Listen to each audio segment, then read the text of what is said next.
Some of you may have heard this story before, but it's a good one, so I'm going to tell it again.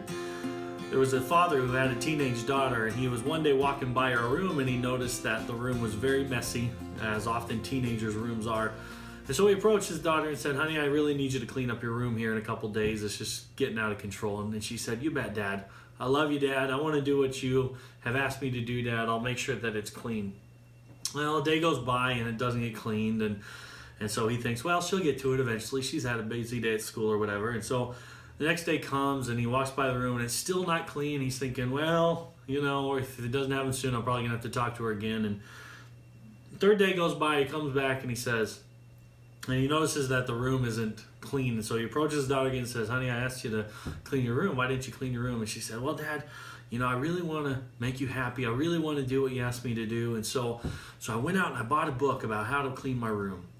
And so I read the book, and the book was just so inspiring. And I just thought the way they talked about organizing the room was just so amazing. And man, it just made me feel so good about cleaning my room." And then she said, and then after that, I decided to get my friends together, and they came over for a little bit, and we talked about how to clean the room, and we even mapped out how to where everything should go and how we could organize the room, and we just spent a lot of time talking about how we could clean up this room and why it's so important to obey your father and clean up the room.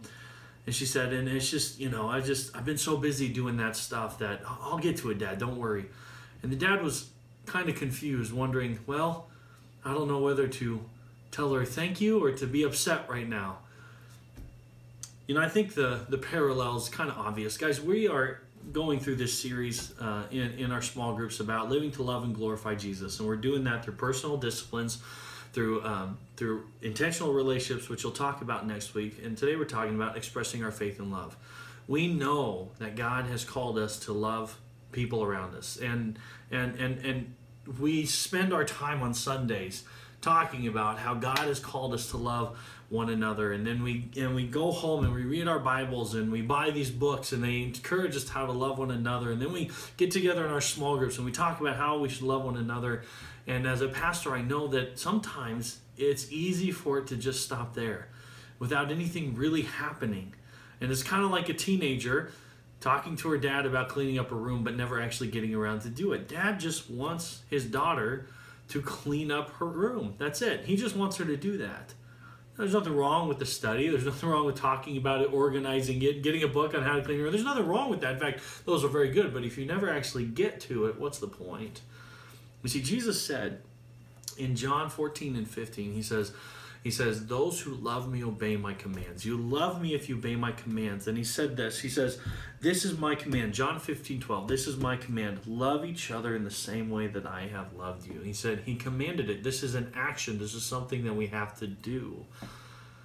And you know, if you've been coming to Hope Summit, you know we're constantly challenging you to apply God's word personally into your life and actively loving on people.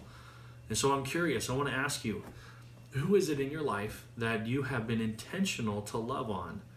Who in your life have you sought out an opportunity to express your faith and love to them? Well, today we're going to talk a little bit about that. We're going to talk a little bit about what it means to express our faith and love. But most importantly, today what you guys are going to do is you're going to take our words and you're going to plan to put them into action. A few weeks back, we challenged you guys to go home for homework and to think about places that you could go and serve, how you guys as a group could serve. And your teacher, if they've gone through the training with us, they know that one of the things that we want you guys to do is we want you guys to get out into your community. We want you to love on the people around you. We want every small group, if you're a small group that stays together for an entire year, if you're a community group that stays together for an entire year at least, we want at least 3 times that you guys are getting into our community and loving on people in a practical way, expressing your faith and love. And so this week, we want you guys to really get a plan into action. Now, this is another opportunity where you can talk about it and talk about how important it is, but never actually come into fruition. This is my challenge to you. Don't be the teenager that talks about it, that loves the idea, that wants to do it, but never actually makes it happen. Don't let your room stay messy for too long. love you guys. We're so glad you're a part of this group, and I can't wait to hear from your group leaders or from you. Come tell me about it. I can't wait to hear about how you guys have been expressing your faith and love practically in our community. If, I just got to put this in there, if you weren't able to come up with an idea on your own, we gave you a few ideas. Your leader has a few ideas in the guide there, but I can't wait to hear how you're going to love on our community, expressing your faith and love. See you next week.